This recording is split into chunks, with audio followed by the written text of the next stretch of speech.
มีจิตจำนงกล้าแก่วัดสันขยอมอำเภอสันทรายเผยแพร่อุโบสถไม้สักงามแท้และดูเป็นทรงล้านนาธรรมะสู่ใจให้ท่านได้ห่างโรคภัยพบสุขสดชื่นรักษาหลักคิดหลักธรรมมีพลังเก่งกล้าเชิญฟังเถิดนะธรรมะธรรมาสู่ใจ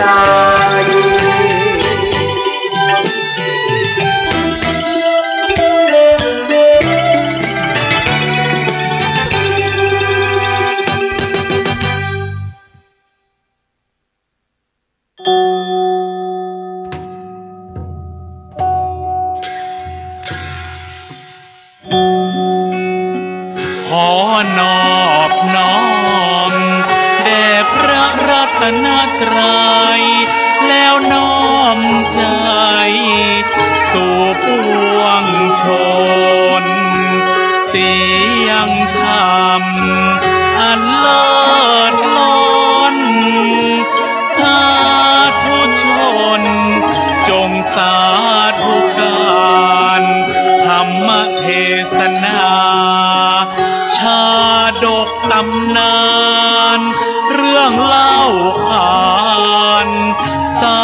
ระอันดีธรรมะสู่ใจรายการนี้ทุกบทตอนมีศีลธรรมนำใจพระครูประหลัดกิตติพงศ์กิตติโสภโนขานเล่าขานไทยทุกทิศทั่วทั่วไทย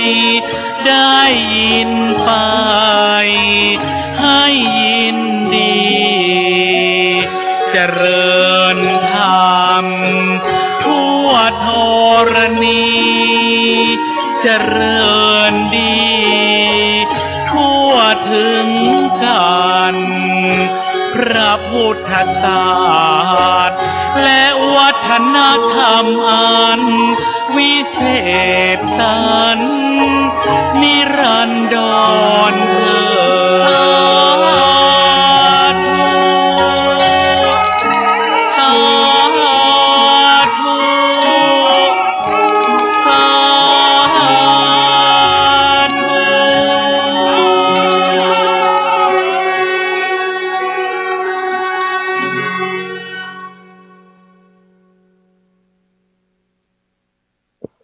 ธรรมะสู่ใจยามบ่ายมาแล้วเสียงดังแจ้วแจ้วมาแล้วเสียงธรรมธรรมะสาระอันเป็นธรรมะย่อมขจัดปัดเป่าเฮือใสสว่างแจ้งเฮือใสสว่างแจ้งขอเชิญชวนฟังศรัทธาทุกท่านทุกคนทุกตนทุกองค์เนอกราบนมัสการถวายความเคารพหลวงพ่อพระธรรมเสนาบดีรองเจ้าคณะภาค7เจ้าวาดวัดพระบรมธาตุเจ้าดอยสุเทพกราบนมัสการท่านพระครูสมุวิชุวัฒน์วรกิจโจท่านผู้อำนวยการขึ้นวิทยุ FM 104.50 วัดไฟหินในโอกาส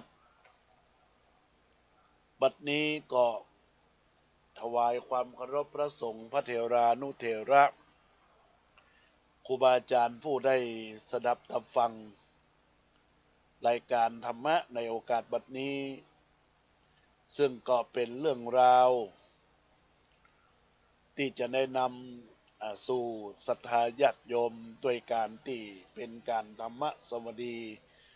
ในยามบ่ายโมงวันนี้ก็ต้องขออนุโมทนาขอบคุณกับหลวงพ่อพระครูสมุ วิชุวัฒน์วรกิจโจ ท่านผู้อำนวยการขึ้นวิทยุ FM 104 วัดฝ่ายหินที่ได้ให้อาตมาภาพได้มาดำเนินรายการธรรมะยามเที่ยงบ่ายโมงซึ่งได้ออกจากคลื่นวิทยุ FM 96เป็นที่เรียบร้อยแล้วก็เลย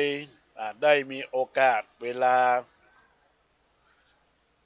ที่จะได้มาดำเนินรายการในคลื่น FM 104.50 วัดฝ่ายหินได้รับความอนุเคราะห์สงเคราะห์กับทางหลวงพ่อพระครูสมุ วิชุวัฒน์วรกิจโจญาติโยมก็คงจะเข้าใจว่าอาตมาภาพได้ห่างหายรายการไปในวันพฤหัสเวลาบ่ายโมงไปตั้งใดที่ใดอยู่ไหนอันนี้ก็บอกกล่าวว่าบางครั้งรายการของท่านอาตมาภาพพระครูประรัตน์กิติพงศ์กิติโสพโนเนี่ยบางครั้งก็ได้มีการไลฟ์สดถ่ายทอดโดยที่อาตมาภาพก็บางครั้งก็ไม่ได้ตั้งตัวมีเตรียมอกเต็มใจละเตรียมตัวละที่จะนำหลักธรรมมาจะพบปะกับบรรดาศรัทธาญาติโยมสาธุชนทั้งหลายและในช่วงบ่ายของเวลาวันพฤหัสก็มีญาติโยม FC ติดตามอาตมาภาพหลายท่านหลายคนหลายผู้หลายท่านก็ต้องขอบอกกล่าวกับบรรดาศรัทธาญาติโยมอาตมาภาพไม่ได้ไปไหนก็ยังอยู่ในใจของบรรดาญาติโยมรายการธรรมะสู่ใจเพื่อสันติภาพโดยอาตมาภาพพระครูประรัตน์กิติพงศ์กิติโสพโนหรือพระอาจารย์แก่นสำนักวัดสันขยอมวิหารอุโบสถไม้สักทองทรงล้านนาก็ยังอยู่เหมือนเดิมยังไม่ไปไหนและก็ยังจะอยู่ไปตลอดโดยการที่จะนำหลักธรรมมาเผยแพร่หลักธรรมง่ายๆเหมือนคำกริเกรดธรรมว่าความรู้มันคือการแสงสว่างแก่ดวงตาทนเฮาถ้ามีความรู้ก็มาเห็นแสงดวงตาปัญญาคือแสงสว่างแก่ดวงใจก็มาเห็นปัญญาถ้าหากว่าเฮามีแสงสว่างในดวงใจขอเพียงคือได้อ่านคือได้รับทราบคือเป็นแสงสว่างทั้งแก่ดวงตาและดวงใจดังนั้นในวาระโอกาสธรรมะยามบ่ายในวันนี้อาตมาภาพได้หยิบยกเรื่องราวเรื่องหนึ่งและก็จะเป็นเรื่องราวต่อไปถ้าหากมีเวลาโอกาสว่าก็เรื่องนี้ก็เป็นเรื่องความว่าคนเราบ่ใจหุ่นบ่ใจตุ๊กตาเนาะคนเราบ่ใจพระอิฐพระพรหมเนาะญาติโยมทั้งหลายได้ตั้งตรงไหนก็อยู่ตรงนั้นชีวิตจำเป็นต้องเคลื่อนไหวถ้าบอกเคลื่อนไหวมันก็จะมาเป็นชีวิตถ้าทุกคนเคลื่อนไหวชีวิตไปในทิศทางที่ดีบอก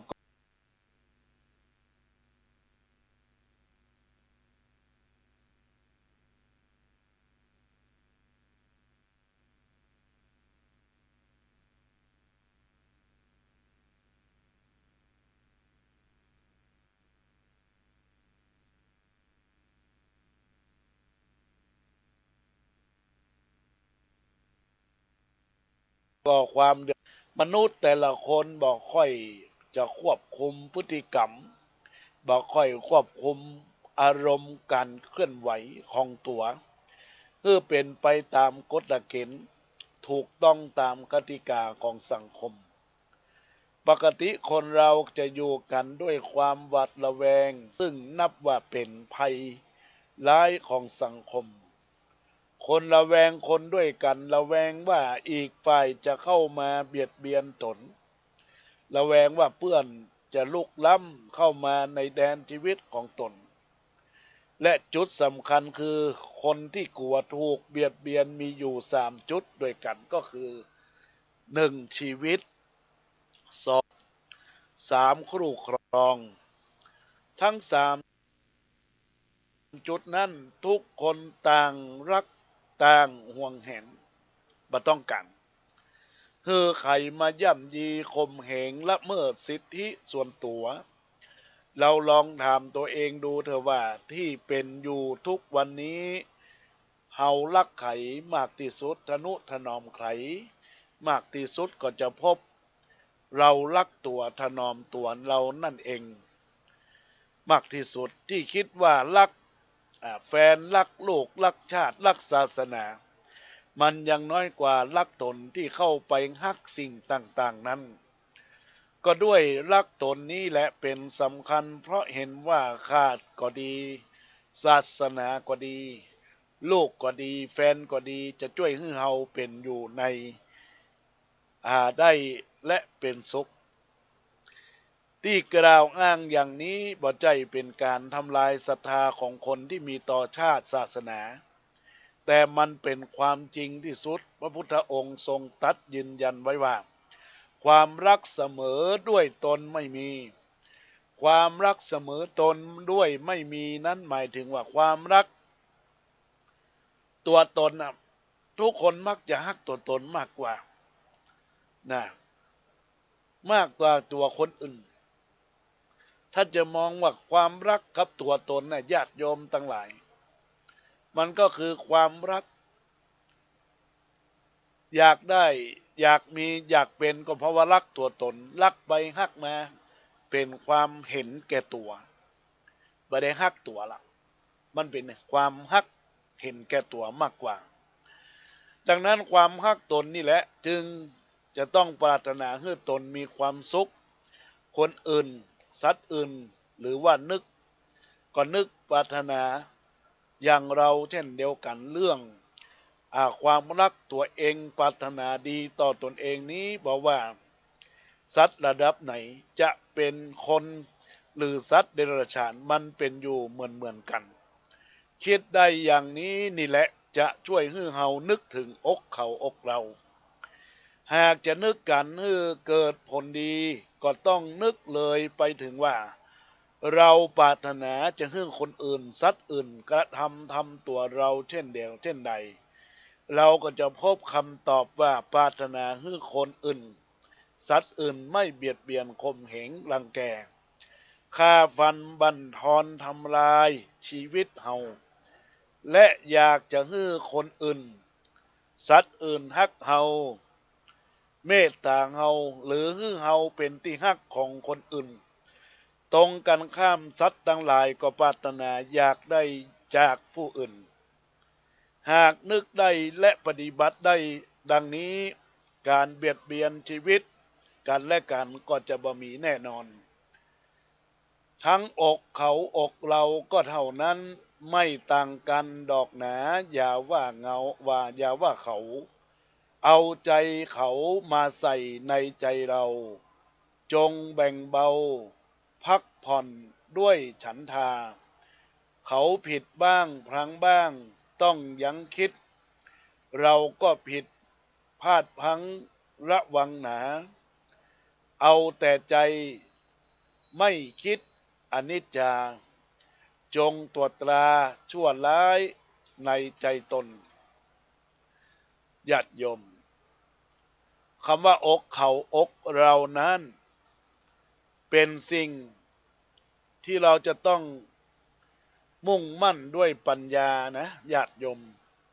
ปนหมอบพิชิตปัญหาด้วยปัญญา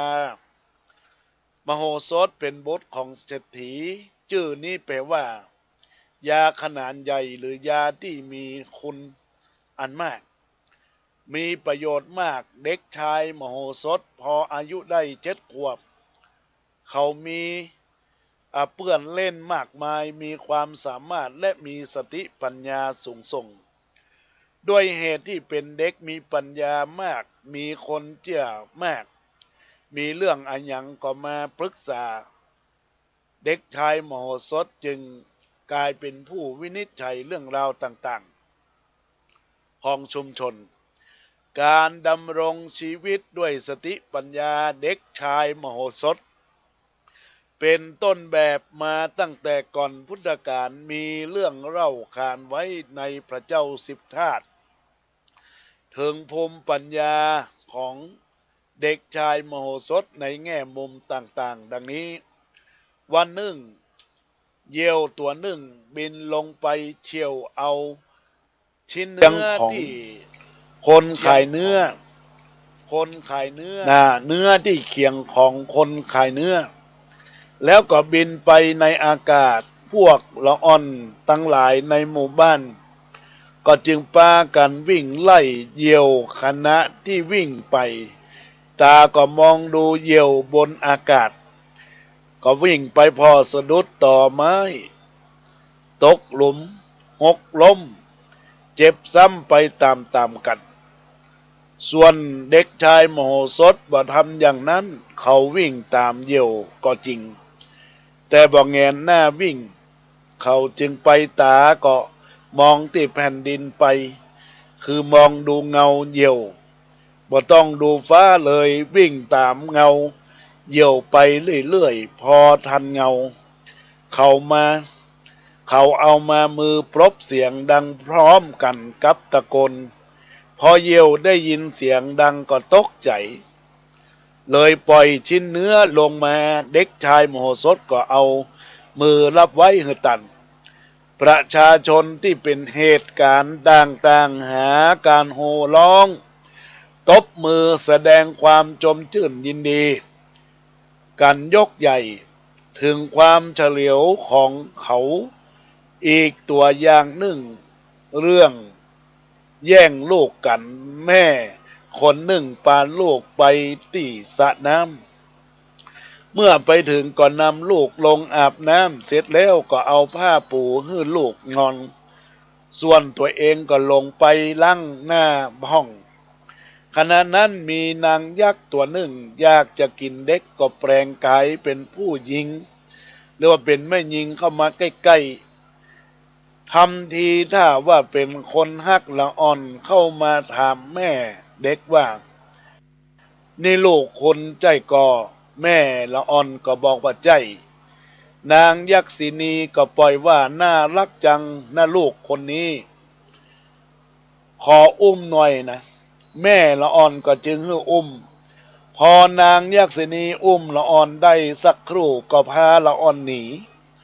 ต่อหน้าต่อตาแม่ละอ่อนก็ตกใจวิ่งไล่ตามพอวิ่งไล่ทันก็ไปยื้อยุดชุดแย่งกัน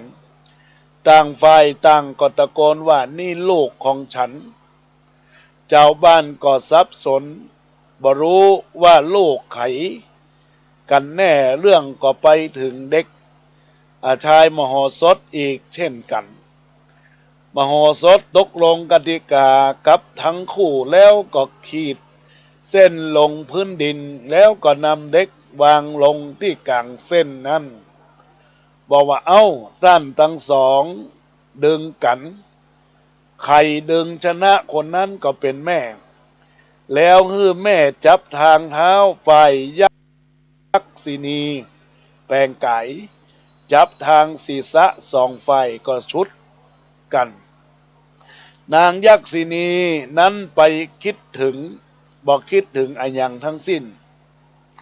สุดอย่างเต็มที่เลยเพราะว่าต้องการกินละอ่อนเมื่อชุดชักกระเยอะกันแรงๆเด็กก็เจ็บจึงร้องให้ขึ้นผู้เป็นแม่ที่แท้จริงเห็นลูกห้องร้องให้เพราะความเจ็บความปวดจึงยอมที่จะปล่อยมือเพราะความรักความสงสารของลูกเมื่อปล่อยมือแล้วนางก็ยืนร้องไห้ละอ่อนมโหสถก็บอกว่าหยุดได้แล้วเมื่อได้ยินดังนั้นนางสินีจะเอาละอ่อนไปเพราะคิดว่าตัวชนะแล้วมโหสถก็บอกว่าหยุดก่อนขอให้เฮาตัดสินก่อนจากนั้นเขาก็ถามประชาชนที่อยู่ณนั้นว่าท่านทั้งหลาย ธรรมดาจิตใจของผู้หญิงคนไหนจะใจอ่อนต่อลูกมากกว่ากันแม่หรือว่าคนอื่นประชาชนก็บอกว่าแม่ย่อมฮักลูกมากกว่ามโหสถนี่แสดงว่าคนที่ยอมปล่อยลูกนั้นก็เป็นแม่ที่แท้จริงเพราะว่ามีความรักลูกมากกว่าถึงแม้ว่าอยากจะได้ลูกก็จริงแต่ก็กลัวลูกจะเจ็บกลัวลูกจะตายก็ต้องปล่อยทนบ่ได้เมื่อเห็นลูกเจ็บปวดในที่สุดนางยักษินีก็ยอมว่าได้ยอมยักรับว่าตนเป็นฝ่ายรักลูกเข้าไปเรื่องนี้จึงยุติลงด้วยดีจากตัวอย่างนี้ก็เห็นว่าปัญญาพิชิตได้ด้วยปัญหาพิชิตด้วยปัญญานะญาติโยมปัญหาพิชิตได้ด้วยปัญญานั้นก็เราดำเนินชีวิตด้วยปัญญาก็คือการทำกิจการต่างๆด้วยความคิดหรือเมื่อประสบเหตุใดๆก็บ่รู้ว่าก็บ่วู่วามตามอารมณ์หรือหลงไปตามสิ่งที่ยั่วยุเย้ายวนพิจารณาสิ่งต่างๆเหล่านั้นให้มีความรู้ชัดอย่างเห็นเหตุผลเข้าใจภาวะของสิ่งทั้งหลายจนเขาเข้าถึงความเป็นจริงนั่นแหละปัญญาปัญหามาปัญหามาปัญญาเกิดปัญหาเตลิดปัญหาก็เกิดมากมายนะคำคมนี้เป็นคำคมที่สะท้อนย้อนด้วยความเป็นจริงว่าปัญหามาปัญญาก็จะเกิดปัญหาเตลิดปัญหาก็จะเกิดมากมายเนาะญาติโยมนะเพราะว่าปัญญาเตลิดก็คนมันมีสตินะมันถึงเตลิดเปิดเปิงไปทุกที่ทุกดังเนาะญาติโยมเพราะฉะนั้นญาติโยมทั้งหลายที่ได้รับฟังแล้วเราจะเป็นผู้ที่มีปัญญาหรือผู้มีปัญหาแต่ส่วนใหญ่คนมักจะมองปัญหามากกว่าที่จะมีปัญญานะญาติโยมโดยเฉพาะกันห้องกันง่ายๆเวลาถูกหวยเนี่ย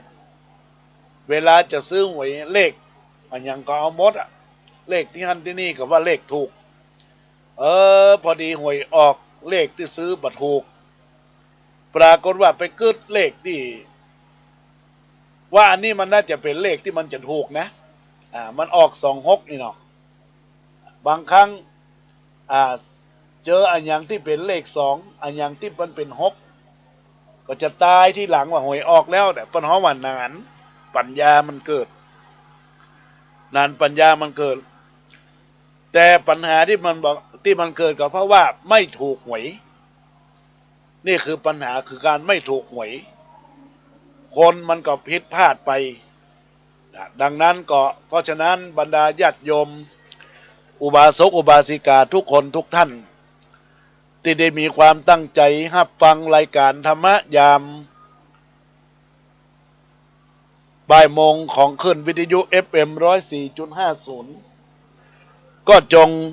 มีความตั้งใจฟังแล้วก็จะเกิดปัญญาที่มันมีขึ้นในชีวิตของตัวเราปัญญาคือความรอบรู้ในสิ่งที่ควรรู้ควรเห็นในควรที่ประสบพบเจอในปัจจุบันนี้ญาติโยมและท่านทั้งหลายเป็นธรรมดาเป็นธรรมดาเมื่อเราเปรียบชีวิตเหมือนตัวเราชีวิตเหมือนดอกไม้ที่มีความสวยงามแต่ดอกไม้ถ้าหากว่าเราจะมีความสวยงามได้อย่างไรนั้นก็อยู่ที่การที่ว่าเราจะนำดอกไม้ไปทำอย่างไรให้เกิดประโยชน์เนาะบางท่านก็ชอบดอกไม้ไปประดับหน้าพระบางท่านก็นำดอกไม้ไปประดับบ้านประดับครัวเรือนประดับร้านค้าร้านขายให้เกิดเป็นดอกมงคลทีนี้ดอกมงคลที่จะมาบังเกิดกับชีวิตของคนเหล่านั้นมันเป็นสิ่งที่เราเรียกว่ามันจะทำให้บานสะพรั่งมันจะให้ให้ส่งกลิ่นหอม สวยสดงดงามควรที่ผู้ปลูกคือบิดาและมารดาจะต้องคอยมันลดน้ำพรวนดินอยู่เสมอแล้วก็น้ำใช้น้ำเย็นลดต้นไม้นั้นก็จะออกดอกอันสวยงามแต่ถ้าเราใช้น้ำร้อนราดลงไปต้นไม้ก็ย่อมเหี่ยวเฉาแล้วก็ตายไปในที่สุดกับชีวิตของเราก็เช่นเดียวกันใจร้อนเกินไปมักจะพลาดมักจะเพ้อเผลอขาดสติญาติโยมขาดสติความร่มร้อนเร่าร้อนอย่างใดเช่นเห็นคนเนี้ยบ่พอใจบ่ชอบด่าเปิ้นทอเปิ้นตีเปิ้นญาติโยมสุดท้ายเปิ้นตีเปิ้นแล้วไอ้อย่างมันเกิดขึ้นเปิ้นก็ต้องเอาเรื่องเอาราวญาติโยมไปไหนไปติดคุกติดตารางนะไปแจ้งความนะแต่สิ่งที่เฮาบ่รุ่มบ่ร้อนใจสบายใจมีสติบ่พังเผลอบ่เลอคิดไปทางใดคมอกคมใจนั่นแหละจะเป็นความสุขกับตัวเราบ่ได้ไปทะเลาะบ่แว้งไขแล้วก็มีสิ่งอื่นหนึ่งว่าแต่สิ่งที่ภัยเกลียดและกลัวมากที่สุดนั้นก็คือพวกภัยด้วยกันเองก็คือความหายนะของอาณาจักรก่อภัยจึงมาจากภัยทรยศบางลำที่ขายตัวไปเป็นดามพระศัตรูมาทำลายภัยด้วยกันเองถ้าจะเปรียบก็คงเปรียบได้กับคนขายชาติเป็นต้นก่อภัยมีดีอันยังก็มีดีที่ว่าเป็นพืชยืนต้นเป็นไม้ยืนต้นแล้วก็ภัยที่ทำลายก็คือภัยด้วยตนเองเนี่ยก็เหมือนคนกันเหมือนกันเพื่อนฝูงด้วยกันอยู่ด้วยกันทะเลาะวิแวงทะเลาะวิวาททะเลาะกันทำงานร่วมกันบอกค่อยม่วนบอกค่อยงั้นค่าฟ้องค่าน้องฟ้องนายขายเปื้อนเนี่ยชีวิตมันก็มีความสุขญาติโยมทั้งหลายแล้วก็ท่านเป็นพระที่ขึ้นชื่อก็คือเรื่องของความประหยัดก็คือท่านพุทธทาส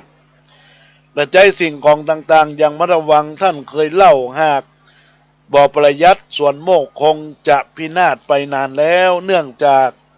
ตั้งอยู่ในป่าไก่จากแหล่งชุมชนมาก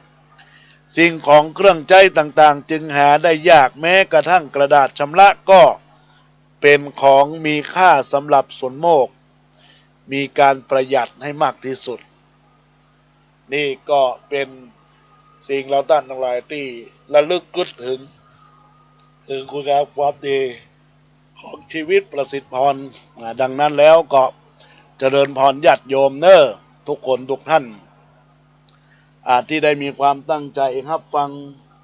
รายการธรรมะแล้วหากว่าท่านได้ฟังไปแล้วเป็นอย่างไรพ่องซึ่งการจัดรายการในโอกาสชั่วโมงนี้ก็เป็นรอยต่อของขึ้น FM 96.0 วัดพระธาตุดอยสุเทพราชบริหารหอกคำพญามังลายเป็นศูนย์เผยแพร่ธรรมเข้าสู่สภาวะของขึ้นวิทยุ FM 104.50 วัดฝ่ายหินอันมีหลวงพ่อพระครูสมุวิชวัตรวรกิจโจได้ให้ความอุปถัมภ์โอกาสกาลเวลาในโอกาสนี้แล้วสิ่งสำคัญที่อาตมาภาพอยากจะบอกกล่าว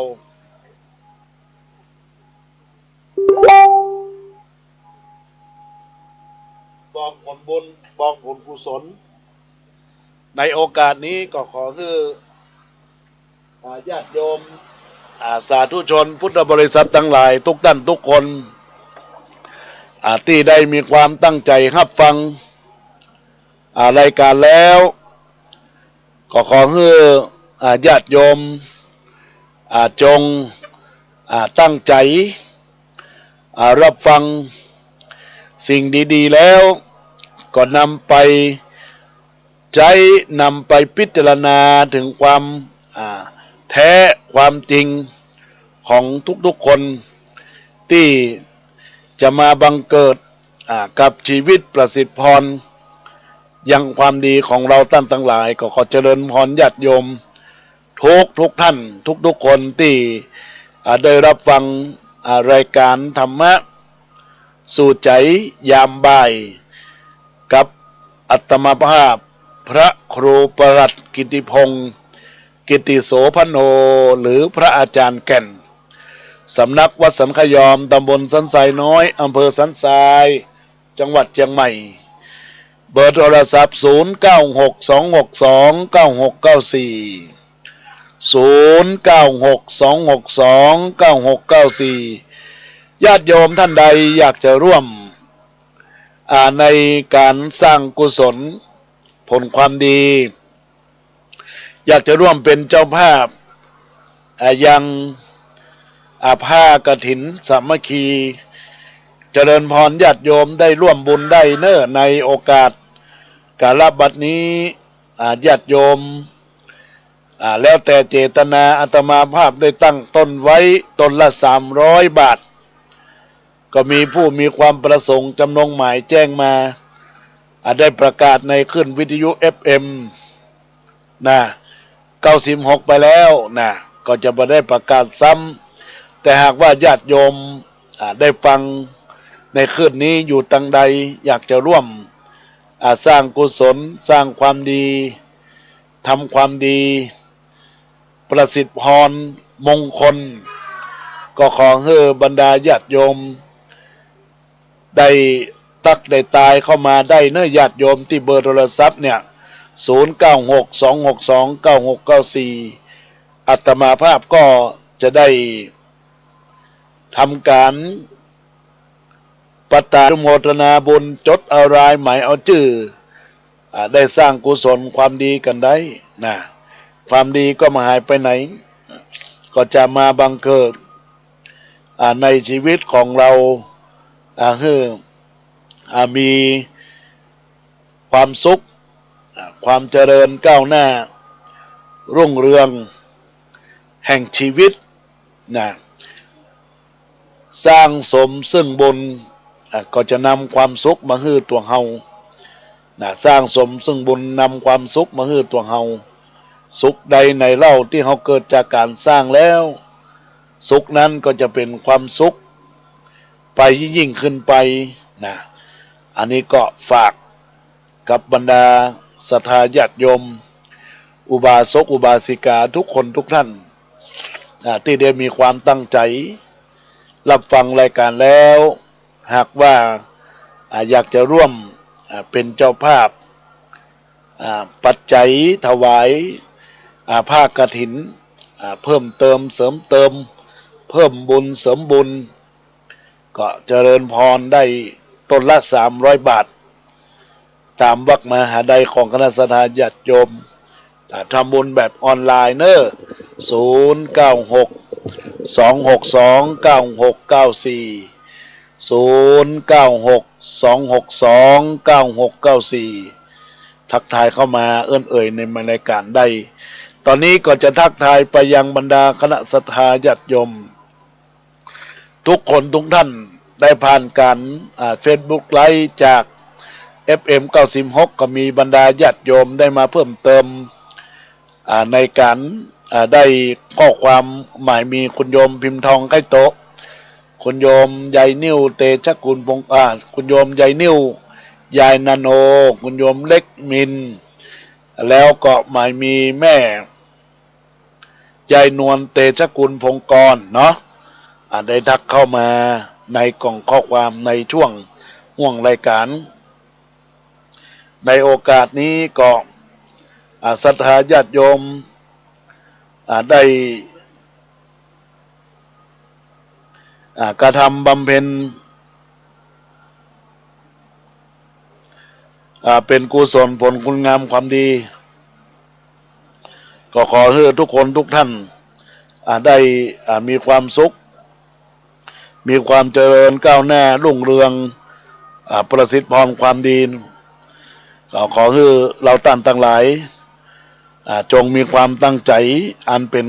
กุศลคุณงามความดีกันนักหลายๆเนาะญาติโยมตอนนี้ก็ขอบุญกุศลที่เราท่านทั้งหลายทุกท่านทุกคนได้มีความสุขความเจริญก้าวหน้ารุ่งเรืองประสิทธิพรความดีเนาะในโอกาสนี้ก็ขอเจริญพรญาติโยมทุกคนทุกท่านที่ได้รับฟังรายการแล้วใครอยากจะโทรเข้ามามาร่วมบุญก็ได้แต่ทักทายเข้ามาได้เน้อญาติโยมในสายรายการที่เวลาเหลือนี้096-262-9694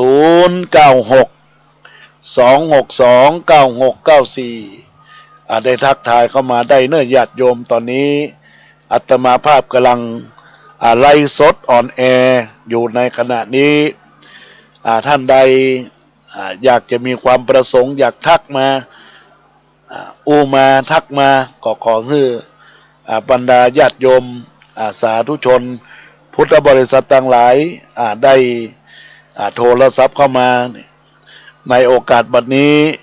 ก็ขอให้จงมีความตั้งใจด้วยปฏิทานความดีก็ขอเจริญพรเนอเบอร์โทรศัพท์096-262-9694ทักทายเอ่ยเข้ามาในรายการได้ในโอกาสบัดนี้นะครับก็ขอเจริญพรเนอได้สร้างบุญสร้างกุศลพบปะกันในห่วงเวลาของรายการอันจะเป็นบุญอันจะเป็นกุศลติดตามตัวตนของคณะสัตยาติโยม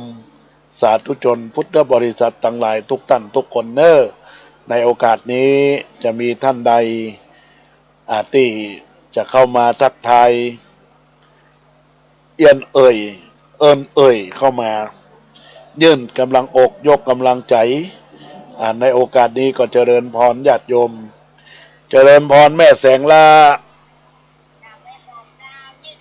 โอ้ยกกำลังใจนะจ้าเป็นกำลังใจกัน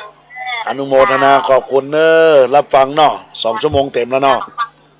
จ้าอนุโมทนาขอบคุณเนอในโอกาสนี้ก็เจริญพรญาติโยมได้ทักทายเข้ามาที่บรรดาศรัทธาญาติโยมสาธุชนพุทธบริษัททั้งหลายได้มีการทักทายมาก็เจริญพรญาติโยมสาธุชนพุทธบริษัททั้งหลายทุกท่านทุกคนในวาระโอกาสที่ได้ดำเนินรายการพบปะกับญาติโยมสิ่งทั้งหลายทั้งปวงที่มูลศรัทธาญาติโยมสาธุชนได้มีความตั้งใจรับฟังธรรมะไปแล้วอยากจะทักทายเข้ามาหากว่าวันนี้เหนื่อยและท้อพรุ่งนี้ก็สู้กันต่อด้วยใจที่มีหวังเอาความเพียรมาเสริมเติมพลังคงสักครั้งสิ่งหวังไว้ได้เป็นดีเป็นจริงเนาะญาติโยมในโอกาสนี้ก็เจริญพรญาติโยมทุกคนทุกท่านในสายรายการในโอกาสนี้ก็ขอแจ้งกำหนดการในการสร้างปรมีธรรมในสัปดาห์วันอังคารตรงกับวันที่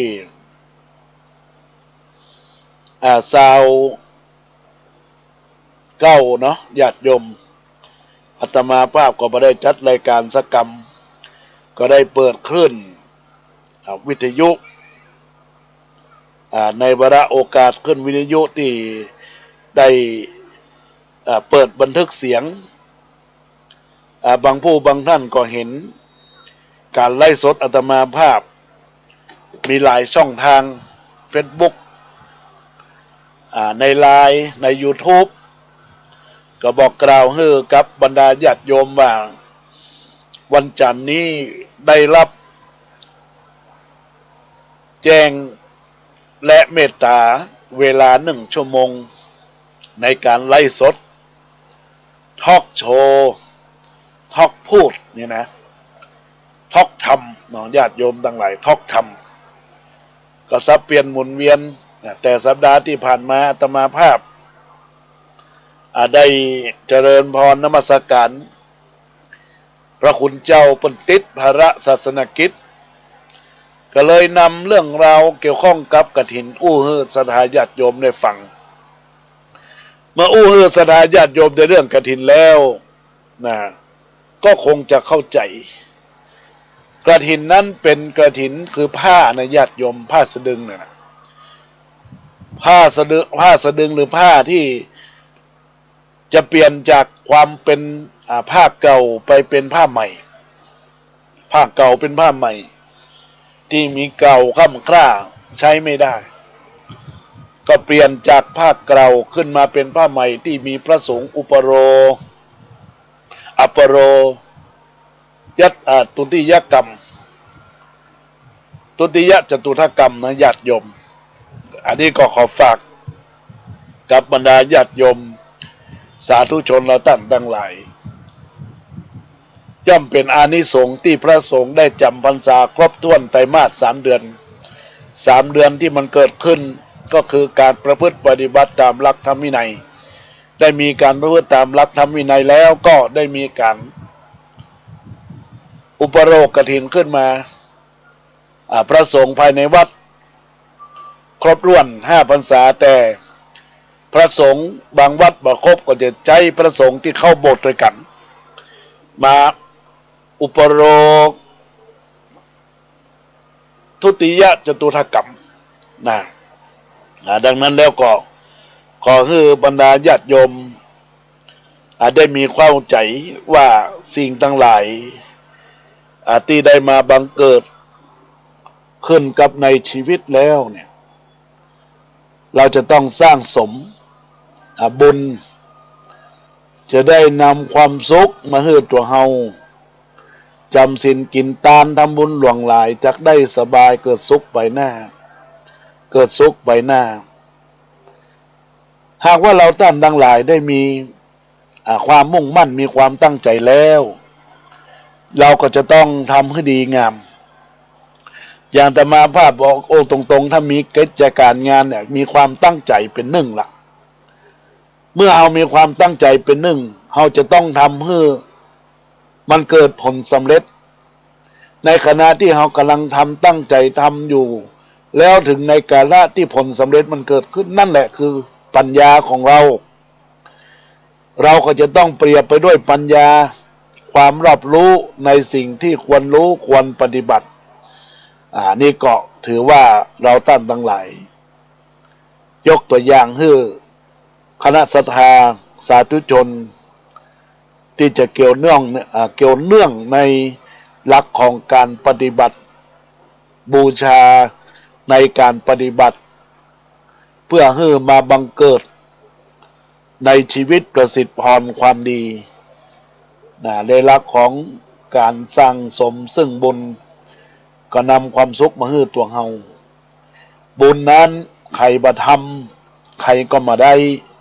ใครทำคนนั้นก็ได้ญาติโยมใครจะทำให้กันเป็นไปได้ย่อมทำด้วยตัวเองเอาเลือกที่บ่โอ้บางคำเลือกที่บ่ทำบางอย่างเลือกบ่สนบางครั้งเลือกบ่คบบางคนเลือกบ่สนบางครั้งเลือกบ่ฟังบางเรื่องเลือกบ่คิดบางความเลือกบ่จำบางสิ่งเลือกที่จะนิ่งบางคราวเพราะความสุขของคนเราบ่เท่ากันเลือกทำแต่สิ่งดีๆที่จะทำให้เฮามีความสุขก็พอในญาติโยมขอฝากเน้อญาติโยมที่ได้มีความตั้งใจรับฟังอยู่ในขณะนี้สิ่งใดที่ตัดอกตัดใจที่ดีงามก็ศรัทธาญาติโยมก็นำไปประพฤติปฏิบัติสิ่งไหนที่ญาติโยมคิดว่ามันยังบอกเข้าใจเตื้อก็พยายามฟังให้มีความเข้าใจทุกสิ่งที่มีค่า บ่ใจสิ่งที่จะมีเกิดจากความร่ำรวย แต่สิ่งที่จะเกิดขึ้นก็คือทุกอย่างเป็นไปตามความเป็นจริงทุกสิ่งทุกอย่างที่เราทำก็อยู่ที่ตัวเราทั้งบอกว่าจะทั้งต่อหน้าจะทั้งรับหลังนะก็อยู่ที่ตัวเราทั้งนั้นญาติโยมทั้งหลายนี่เป็นข้อคิดเป็นข้อแง่มาประสบมาพบมาเจอกันก็ระวังหาบุญกับหากุศลเนี่ยหาบุญกับหากุศลกับหาความชั่วอันไหนมันได้ง่ายกว่ากันนะบางคนก็ต้องคิดแล้วว่าทำชั่วง่ายแป๊บเดียวจุบแลไม่บุบหัวนี่ก็เป็นความชั่วละญาติโยมแต่ความดีนี่นะมันก็ทำได้ในคณะเหมือนกับเขาบุบคนตีคนก็เช่นเดียวกันเนี่ยแต่มันใช้เวลาญาติโยมเพราะคนเรามักจะมีความคิดที่เชิงบวกเชิงลบมากกว่าเชิงบวกพลังลบหรือพลังบวกก็คือเพิ่มพลังให้มันได้แต่ความคิดลบลดลงทำความคิดให้ลดลงทุกสิ่งทุกอย่างมันก็จะลดไปโดยไม่มีการเพิ่มเติมเสริมติ่งดังนั้นศรัทธาญาติโยมก็ขอฝากเนาะบ่แบกก็บ่นักบ่ถือสาก็บ่โกรธบ่คิดมากก็บ่กุ้มบ่ทุ่มเกินไปก็ผิดหวังปล่อยวางพ่องจะบ่ต้องตุกใจวันนี้ก็เป็นวันพระและญาติโยมทำวันนี้ให้ดีที่สุดทำความดีแล้วยังความชั่วของตัวเองพูดเยอะความชั่วของคนอื่นพูดน้อยความดีของคนอื่นพูดเยอะความดีของตัวเองพูดน้อยนี่เป็นลักษณะของความเป็นอยู่และการสร้างสรรค์ความดีเราพยายามเร่งทำความเพียรแข่งกับภัยในอนาคตก่อนที่จะแก่จะมาถึงก่อนที่จะเจ็บไข้จะมาถึงก่อนที่อาหารจะหายากก่อนที่จะมีโจรเกลื่อนเมืองก่อนที่สงฆ์แตกกันบ่ศึกษาพุทธวจนะเนาะนี่ก็เป็นสิ่งสำคัญพุทธวจนะนั้นเป็นหลักของการสั่งสอนคำสอนของพระพุทธเจ้าใครเป็นนักปราชญ์อย่าได้ปากว่าจักเป็นบาปบ้าไปลุนเพื่อมีสติอย่าได้หายสูญอย่าเอาดอกอูนมากับหลับซ่าจักอู้อันยังกึดหลังกึดหน้าวาจาปโลนิมิตศัตรูเตรียมร้ายกล้าขยายมิตรอยู่ตีกำอู้ของเฮาหู้จักไว้ท่าอย่าได้กวนเก้าอย่าปัญญาเบาเสียย้อนกำอู้จะมีสละอยู่ที่สติเพ้อเจ้อไร้สาระก็อยู่ที่สติญาติโยมนี่ก็ขอฝากหลักแห่งการประพฤติความดีก็คงมามีใครโทรศัพท์เข้ามาแล้วน้อนะก็มาเป็นอย่างญาติโยมสามารถติดตามรับฟังอัตมาภาพในขึ้น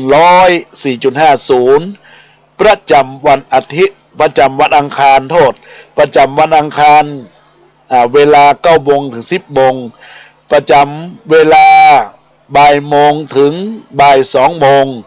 ของวันพฤหัสบดีหากว่าญาติโยมจะติดตามขึ้นไปที่ขึ้น96ก็วันพฤหัสวันศุกร์เวลา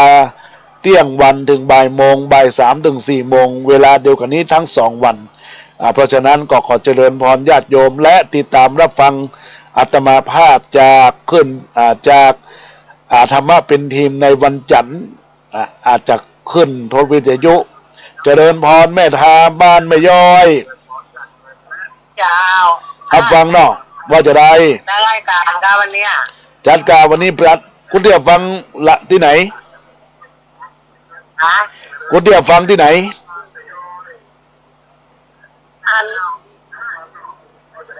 เจ้าซื้อถือหาเนอซื้อถืออยู่ เจ้าวันนั้นเขามาดันเขาได้กินขนมแล้วเนาะ ที่เงินร้อยที่เนี่ยค่ะ อ๋ออนุโมทนาขอบคุณเนอะ เนี่ยก่อนนั้นนะที่ฝากขอมาขอบคุณนักๆเนอะ สาธุสาธุ เจ้าขอบคุณเจ้า จ้าขอบคุณกับแม่ทาบ้านแม่ย่อยได้ตักตายเข้ามาเอื้อนเอ่ยเข้ามาในรายการเนอตีตักตายเข้ามาเพิ่นบละบลืมก็ยังติดตามรับฟังพระอาจารย์แก่นในโอกาสนี้ก็ขออนุโมทนาญาติโยมท่านใดอยากจะร่วมเป็นเจ้าภาพกฐินได้ก็เจริญพรได้ที่เบอร์โทร096-262-9694 ติดตามรับฟังอาตมาภาพในช่วงเวลาบ่าย3 โมงอีกครั้งคราวหนึ่งก็ปัตตาอนุโมทนาขอบคุณในกุศลและเจตนาของคณะสัตยาติโยมในวาระโอกาสนี้ขอให้เจริญมั่งเจริญมีเจริญสีเจริญชนเจริญผลประสมสงสมัยนิราชทุกนิราชโศกนิราชโลกนิราชภัยประสงค์ทรัพย์กุศลใดขอให้สมเจริญพร